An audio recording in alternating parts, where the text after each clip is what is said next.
I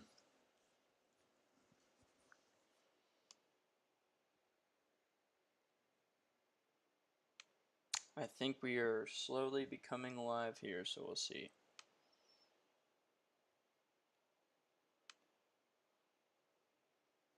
Let's see what happens here.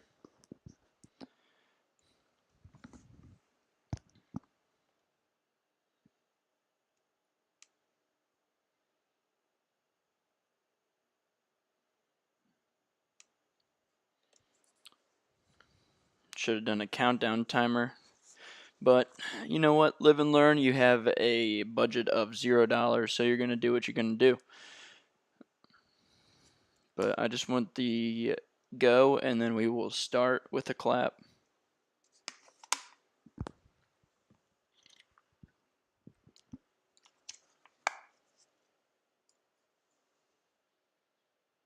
Come on, YouTube. Load it in here.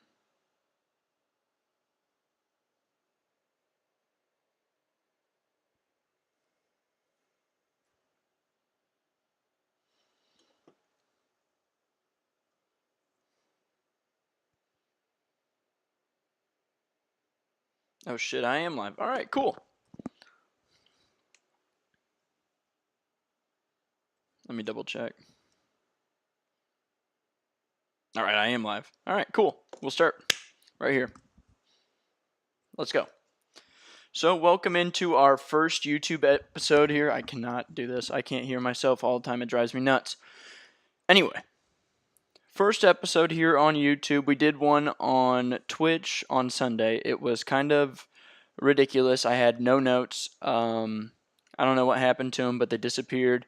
So every clip that you saw on my TikTok and the YouTube clips that I was doing was absolutely off the dome. It was kind of BS. I know. I missed LSU lost to Wake. I said Wake Forest, and it's supposed to be UCLA in 2021, I believe. But it doesn't matter. It doesn't matter because I'm going to redo everything that I did, and we're just going to start from ground one. This is going to be it. So let's just get into introducing me and introducing this show and what our goals are here. So this show is just for me, pretty much. I got some, I think 200 followers on TikTok. No biggie. I'm not trying to clout chase on the boys. I mean, I'm not chasing Josh Pate. It's impossible. We are way too far away from him and busting in the boys. I mean, I am in that area of the same state and the same city area, but we're not trying to catch him. The goal is not to beat him. We're just trying to do our own thing here. So what we do on our weekends is we're going to live stream here a game. As you can see, you pick the game and you pick the challenge and we will do it. Now the goal is we're not going to do something disgusting. I do not need to do something disgusting. We're not eating shit like Florida State fans were saying. We're not shoving burritos up our butt. We will be doing, I mean, it can be a drinking challenge for a stat. I mean, you can do any game you really want to. We will live stream the game. It'll just be me. As in it's always me. We really don't have a company here. It is just me. But you can pick the game, pick the stat, as long as it's not yards. I'm fine with it most likely. But there is going to be a regulation on what we do. So an example is Bowling Green versus Lafayette this weekend. Made field goals and PAT attempts, shotgun a beer. That is a possibility. I will do that in a heartbeat. I mean, anything. We can do Texas versus Ohio State, any game. We will do a challenge, eating, drinking. Please don't make me do shots. I will die. And I'm trying to do as many live streams as possible, so if we get me shit-faced at noon, it's going to be hard for me to do the 6:30 game or the 3:30 game if I'm able to do those. But we will be there anyway, no matter what happens. Throwing up, I will be there. Now, there will be clips of these episodes on TikTok, on YouTube Shorts. We are going to try and post as much as we can. But I mean, I do have a full-time job that I do as well. So I'm going to be pretty busy. It's going to be pretty hard to be on top of things. There's no research department. It is just me and my graphics team, aka ChatGPT, because it's pretty hard to do all this thing by yourself. But let's start off with some picks here, and yeah, let's just start off with some picks. I'm going to run through the ones that we did already for the Sunday show just to preview a little bit. So I'm going to fly through these pretty quick. Starting off with, let's start off with Nebraska. I know we have no people to tell like any other TikTok show or YouTube show does. But we're going to start off with Nebraska versus Cincinnati here. I think this is going to be a fun game. Very interesting for sure, as I'm expecting a lot to happen on the offensive side compared to the defensive side. I have Nebraska as a favorite for one of my best bets this week, -6.5. So it's starting off quick. We're going to be starting here. Cincinnati, though, runs the ball a lot. They were running last year at a clip of 5 yards per carry. Insane stats. Crazy to think that they're possibly going to be the best they've been since joining the Big 12, but it's also not because I think they're like 3-9 for multiple years. But Dylan Raiola in year 2, Matt Rhule in year 3. Everyone's expecting huge things for Nebraska this year. I mean, people have them as favorites to go to the playoff, which is insane. Insane. Who would have thought? Like, from going from Scott Frost to seeing Matt Rhule do the exact same thing Scott Frost did. I know it's year 3 for Matt Rhule, but at the end of the day, give him a second. Give him a chance just to win 8 games. They made their first bowl game in since 2015. I'm not 100% sure on that, but it was a while ago. It was a while ago. But I do have Nebraska to win, Nebraska to cover for this game. It's one of my best bets. I like Nebraska a lot. Now, let's go to some Friday games that I did on Sunday. I got Auburn versus Baylor. I like Auburn a lot. I think you really have to look at this. And I was thinking about this like all night yesterday while I was doing my second job while listening to a bunch of podcasts. The team who can run the most and run just more dominant, better offensive line, I think just always wins. It's not like rocket science here. We're not really like discovering something amazing. Auburn's going to have the better offensive line. They're going to be pushing around that Baylor D-line, that Baylor box that we're going to be seeing on their defensive side. At the end of the day, the quarterback, I know it was a lot of turnovers when he was playing at Oklahoma. It doesn't matter. They can just push them. Michigan did it against Ohio State. You can just push a team to death. And I'm expecting Auburn to do the same. Next, we're going to go to Georgia Tech versus Clemson. I like Georgia Tech. I like Haynes King. They were a gritty team last year. Watching Neon Deion without his son, without Travie, it's just going to be hard for him to do the exact same thing. I think it's going to be a rebuilding year for Colorado. Give me Georgia Tech. I would like the spread as well, but that's not one of my best bets. I'm not going to touch this game with a 37.5-foot pole. Texas versus Ohio State. I like Texas. It is specifically only due to coaching. The offensive and defensive coordinators here for Texas have been there a little bit longer. I don't trust Matt Patricia. I'm from the northern Ohio area. I know what Lions fans went through with Matt Patricia. Michigan State fans know what Ohio State is about to see with Matt Patricia. Maybe I'm wrong. Maybe things have changed for them, but I do not like it. I do not like it at all. Now, Tennessee and Syracuse, I expect Tennessee to try and put up points as much as they can against Syracuse to try to just get rid of that Nico off their back, just that what happened in the spring portal window. Absolutely insane stuff. Spread's 13.5. I don't like that one bit for them. I still think the game might be a 10-point spread. Head coach for Syracuse. I don't have any notes right now for these games, but it's something Brown. I like him a lot. He's probably going to be moving away from Syracuse eventually, but that's when some Big Ten team or some SEC team has millions of dollars to take him away. But as of now, Syracuse just doesn't have that type of talent. Kyle McCord left. Give me Tennessee. They're just going to blue chip them to death. Toledo versus Kentucky. I know we're going fast here, but you guys are fine. These are going to be really short clips. I like Toledo. Toledo is bringing a lot back. They are a good team. Last year in the MAC, something just happened, and they just went straight downhill. It was their worst year I've seen in multiple years. It's, I think, maybe the worst in a decade, which was surprising. But Toledo should win this game, I believe, or at least cover. I think the 7.5 is a safe bet for Toledo.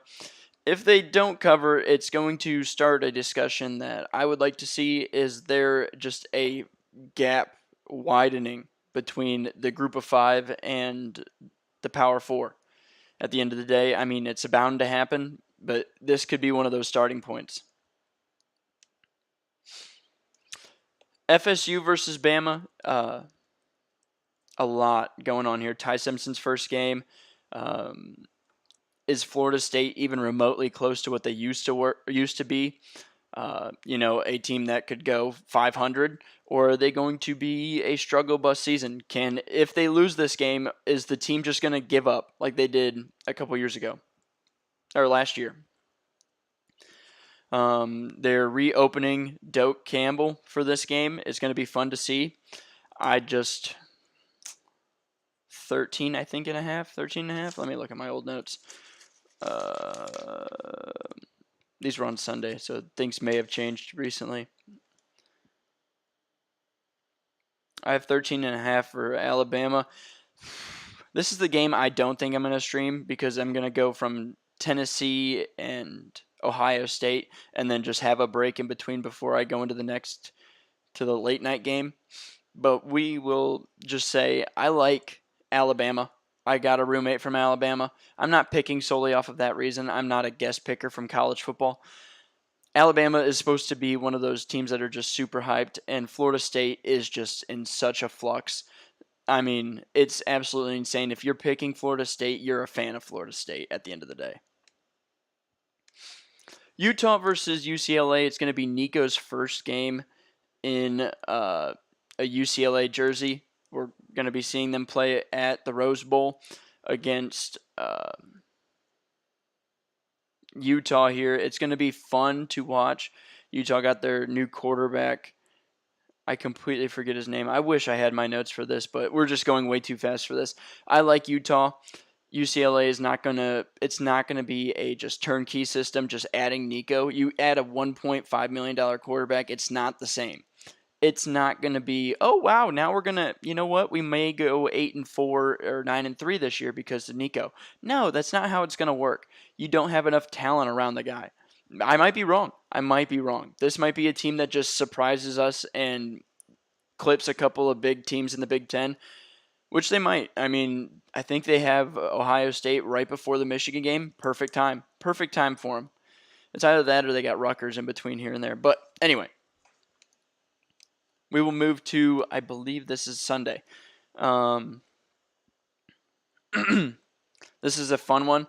CJ Carr, there's a lot of comments of, is he actually going to be this good or what? I mean, there's a lot of controversy going on in the fall camp as it was really a quarterback battle. You expected CJ Carr to just take it, and he really never did till I think they just gave him the keys. They were just like, you need to take this. Please, God, just take this.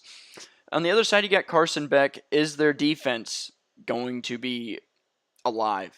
Last year, it was pretty much just, you know what, we're going to have to put up 90 to just win the game.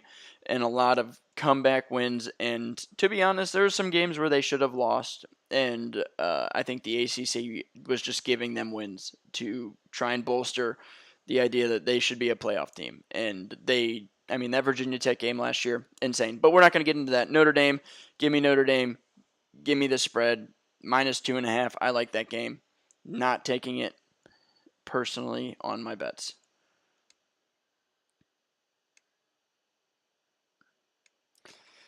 All right. And then I'm going to go into Bill Belichick's first game against TCU. Interesting enough, Deion's first game was against TCU. What's going on here? Why is TCU only getting these high caliber, very interesting coaches on their first years? Very odd. Very, very odd. There's no read on this game.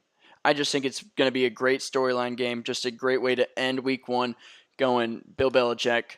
What a story. How amazing. This is going to be fun to watch. That's all it's going to be. It's not a game that you want to bet. Too much going on. I honestly might take TCU if I really had to put, if someone put truth serum in my body, I was like, I don't know what to do. I'd pick TCU. I think I would just pick TCU. It's too early to tell what Bill Belichick's doing. For the whole season, for the whole off season, if you want to call it, no one was talking about North Carolina as a football team. They were just talking about it for Bill Belichick and his girlfriend, who is literally my age. But that's not for me. South Carolina versus Virginia Tech, another game. I don't know why we have Touchdown Jesus in there. My freaking graphics department sucks, but love him to death. They do not deserve a raise. Virginia Tech versus South Carolina, the game is going to be about Lenore Sellers. At the end of the day, I don't think Virginia Tech's going to compare to them. It's going to be just ball out, boy. Lenore Sellers all day. It's in Mercedes-Benz Stadium, I believe. It's the Aflac kickoff game. We got all these names going on here. I think Tennessee's at the same place, just different day. How are you going to change all that? But, all right, it doesn't matter. Give me South Carolina. I think the spread's like 7. It is 7.5. Yeah, give me South Carolina. I like the spread. All right, so now this is what we're going to actually slow down a little bit and talk about these games a little bit more. So we're going to talk about the night game. This is going to be one of the games I expect to stream unless you guys make me watch something absolutely horrible. It's going to be LSU versus Clemson. I like this game a lot. LSU 0-5 in the past 5 years in week one, losing to Mississippi State in 2020, UCLA 2021, Florida State back-to-back years 2022 and 23, and then USC last year in a heartbreaker, absolutely heartbreaking, to the point where Brian Kelly literally was pounding his fist on the table and bitching and moaning, which is absolutely insane. I thought he was going to do well. I expect him to do well. I'm not giving up on him. I don't think you should give up on coaches super early. And he was one of those coaches that you weren't supposed to give up on because you saw what he did in Notre Dame. But we will get into that another day because this is going to be a long episode. Unless I keep it going at this pace, but I'd like to breathe and take a sip of water every now and then. Garrett Nussmeier coming in year 2. They are just like Matt Rule, they're giving him a bump because of the idea of LSU quarterbacks year 2. Joe Burrow did it. I don't think it's the same situation. Joe Burrow also had insane wide receiver talent. I mean, I understand, they do give them props for that wide receiver team or group that year, but insane. They had Randy Moss's son as a tight end. They had everyone got picked from that team. That team was nuts. I do not expect this offensive talent to be the exact same caliber that Joe Burrow had. But, I expect Garrett to be a good quarterback. He could be a Heisman favorite. Maybe. Who knows? The season could go absolutely horrible for him. I don't trust anyone's opinion at the end of the day about what college football team is going to be good because Florida State was supposed to be amazing last year. I thought they were because everyone was saying it to me. And here they go 3-9 or 2-10. I mean, at the end of the day, my opinion now means just the same as everyone else's. Anyway, but Clemson coming in, the question is it recruiting or transfer portal? Because LSU did a lot of transfer this year. They really put their money into the transfer portal. I'm pretty sure Brian Kelly was like, please give us money to the fans at LSU. We need your money. I will even put $1 million of my own dollars on the team if you guys do the same. And I think they did because the transfer portal went crazy for him, as well as ever since Bryce Underwood went to Michigan. But Cade Klubnik coming in again for, I think, year 3 at Clemson. It's going to be fun. It's going to be a defensive game. I think the spread is 40-something, or the spread. The spread's 3.5 for Clemson. I like Clemson to win the game. I do not like picking that, but I like Clemson. Give me 3.5, I guess, just to get it out of the way. I think the under will also go as well. Same for the Texas-Ohio State game. I think the under of 47.5. I like that one as well. But I'm not putting my own money on this. I'm just saying in the long run, watch those unders for those first games, especially for the big teams. I know LSU, USC was like 34-35 or something stupid like that. Anyway, let's go into a future Pac-12 team versus a past Pac-12 team. Hawaii versus Arizona. Now, everyone is saying that Aldejao, the quarterback for Hawaii, is going to be playing. That ankle injury is good enough for him to play. I gives him a chance, but the spread is 17.5. I do not like that. I mean, a lot of things happened to Arizona last year. They went 4-8, I believe, with Noah Fafita. They did lose their best receiver, but who's going to step up is the question. And at the end of the day, I think the offensive line at Hawaii is not good enough to compete with Arizona yet.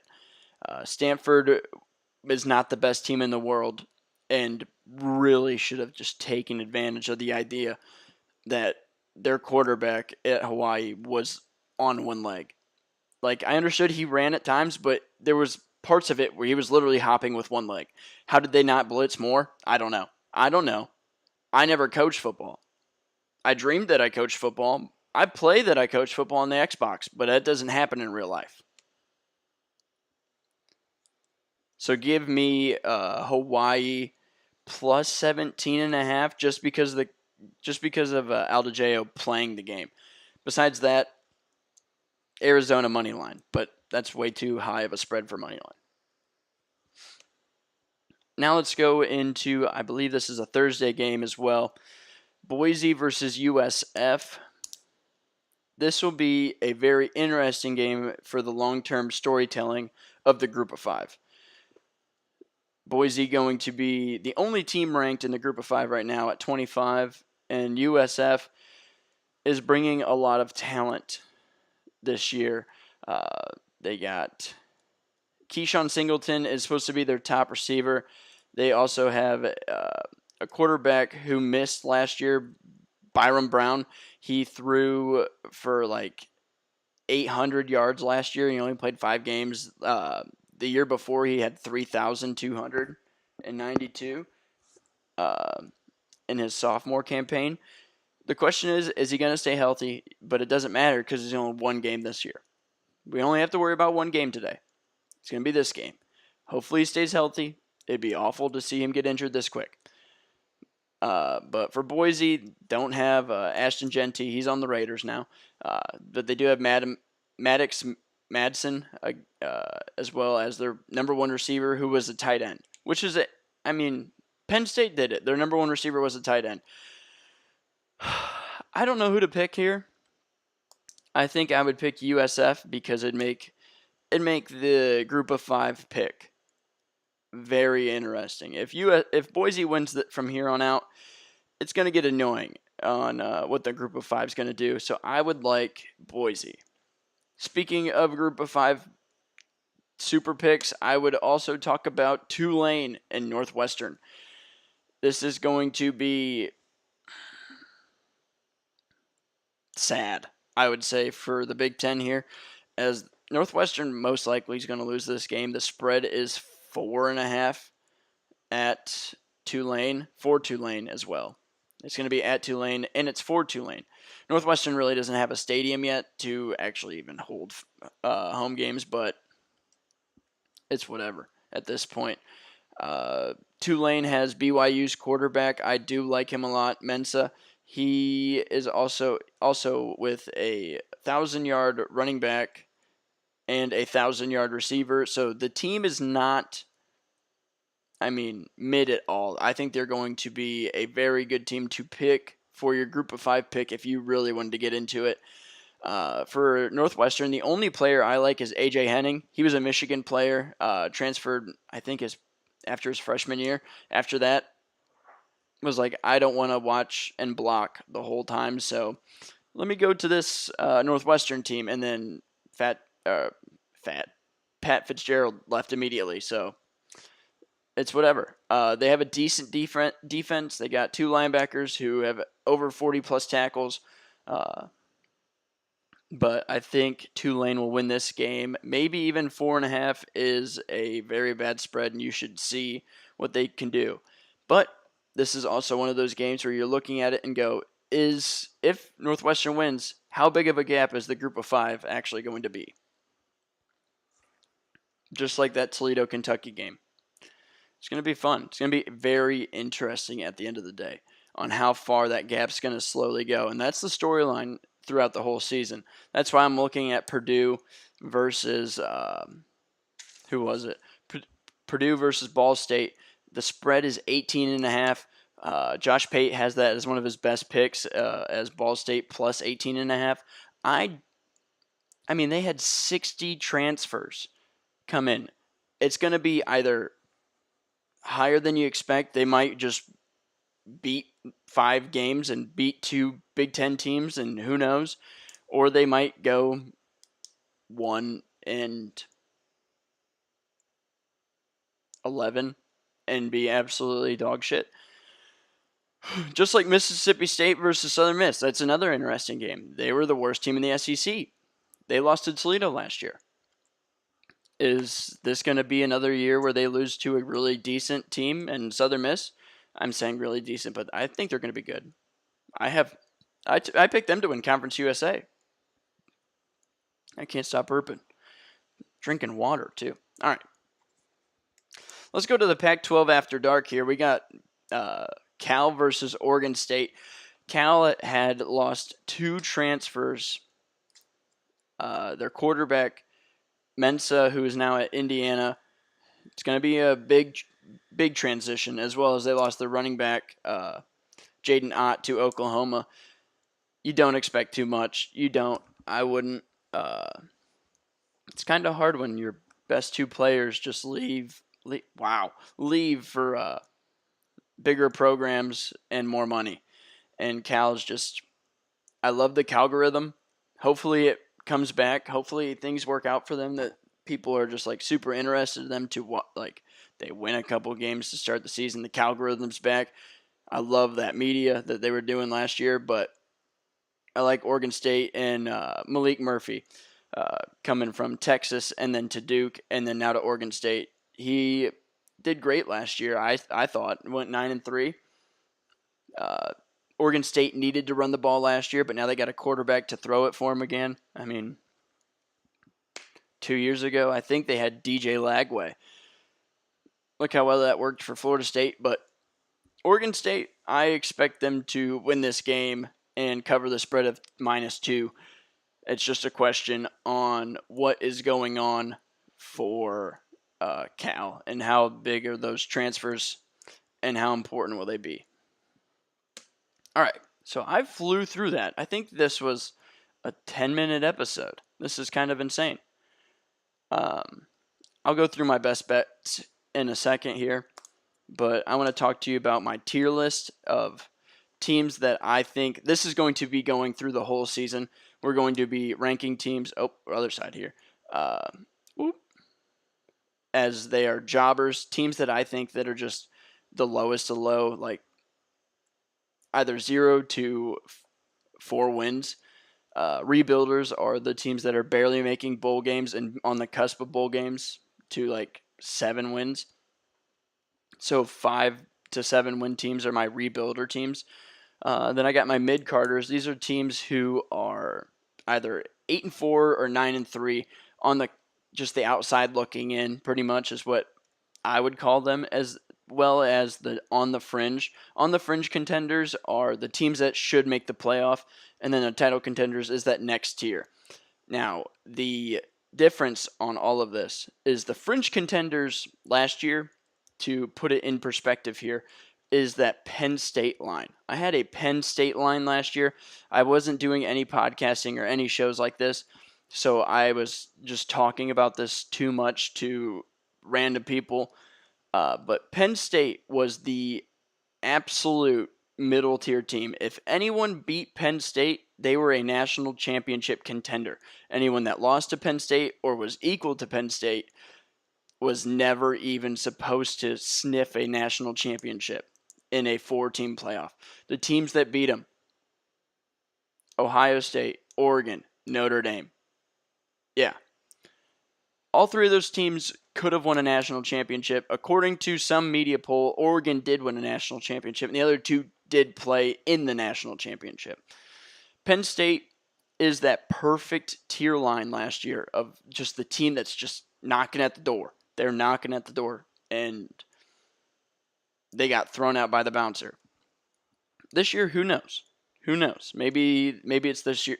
This year's their year, their Michigan year, bringing in all their players back. Now, who's the title contender?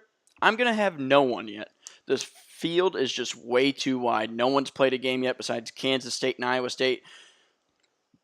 We're just going to let them go. We're going to let them go. We'll put them in another tier later. So, title contenders, we have none. We're going to find out in week 1. And I'm going to overhype the season on week 1 right away. Right away.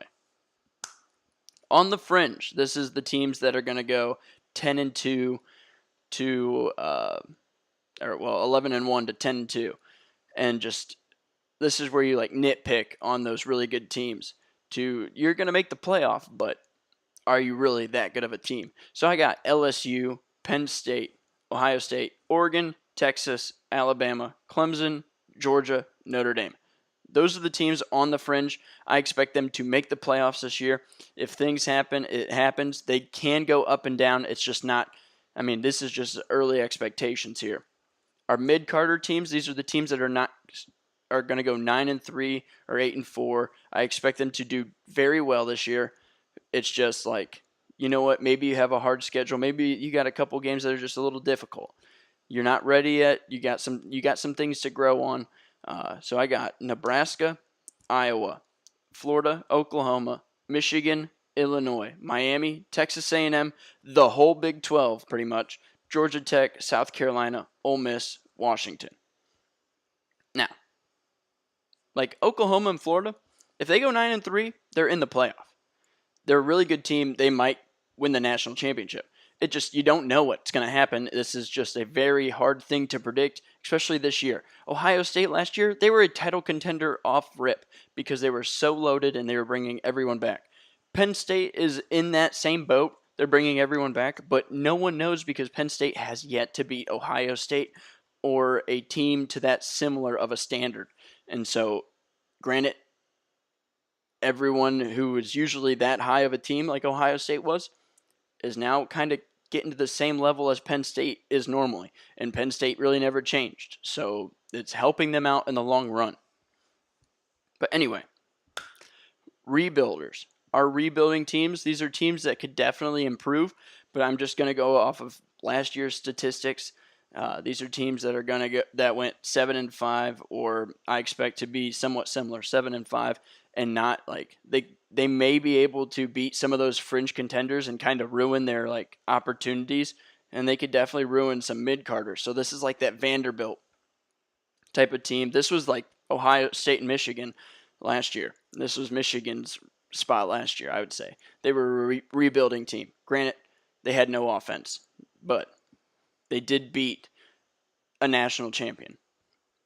So my rebuilders are Michigan State, USC, UCLA, Rutgers, Maryland, Florida State, Oklahoma State, Cincinnati, Louisville. I like Louisville. I like their quarterback. If Michigan ever got Bryce Underwood, I would have wanted Miller Moss as my quarterback. Pitt, uh, Virginia, North Carolina, Kentucky, Vandy, Arkansas. Oh, by the way, I do have mid-carders. I have Tennessee in there as well. I just don't know with Joey Aguilar. I mean, too much happened. They lost a lot of offensive line talent as well. For the jobbers, these are the Joe Schmoes, the teams that get punched in the face a lot. It's going to be hard for them. I got to start it off. Wisconsin. They have the hardest schedule in the Big Ten. Mr. Pate himself is saying 5-7's the year for him. It's going to be hard for him. Maybe not, but they have no identity. They're trying to go back to their run-first offense. I don't like it. I don't like it one bit. But, so we got Wisconsin, Purdue. I like Purdue. I'm excited to see what they do. 60 transfers is kind of insane, but Mississippi State, same boat. Both those teams got murdered last year. Northwestern, Cal, Boston College, Stanford. We saw what Stanford did. It's going to take some time for Andrew Luck to fix that team. It's going to be hard. But anyway.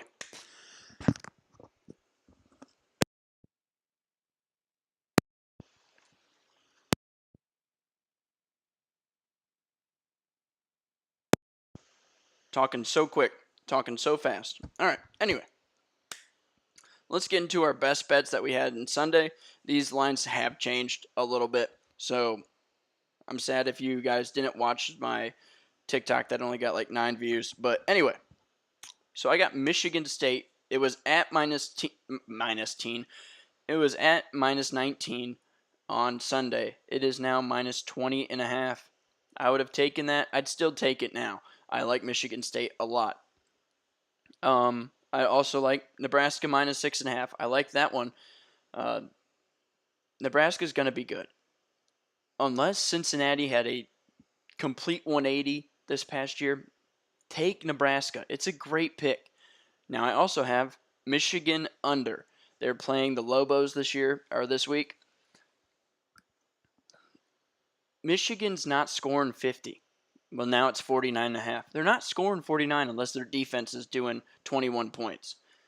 I don't think they're opening up the playbook because they got Oklahoma next week. So I would take Michigan under 49.5 in a heartbeat. And then also another Big Ten game, I got USC minus 34.5. I like USC. I think they're going to be a fun team to watch. They're playing Missouri State. I expect them to kind of open the playbook up. It's going to be fun to watch Lincoln Riley just go to town, and I think that defense is going to help as well. So, I mean, those are my picks for Sunday. I like Georgia Tech. I like Georgia Tech minus 3.5. I would take Georgia Tech as well. But yeah, these are not gambling advice. If I lose these bets, it's because FanDuel paid me to give you bad bets. And that's not even true at all because I owe FanDuel. But anyway, that was the show. Don't forget to write in the comments to pick a game and the challenge that I have to do, and I will do it during our live stream on Saturday or Friday. I mean, you can pick the Georgia Tech Colorado game, and for every interception, I could do a shot at that point. Hope to God that that's not the case, but we'll see what happens. We'll see what people pick. Please don't hate my guts, but I will pick the thing itself. I'm not going to just let the top comment do whatever because at that point it's going to get nasty, and I don't want that. But anyway, it was nice talking to you guys. First full episode. There was some definite hiccups. I did not expect to do what I did for the Sunday show for today as well. So there was a couple hiccups, but I mean, I had enough notes that I thought I did a good job. This is a learning experience. It's episode 1. It's episode 1 completely. Have a good one, boys and girls, I guess.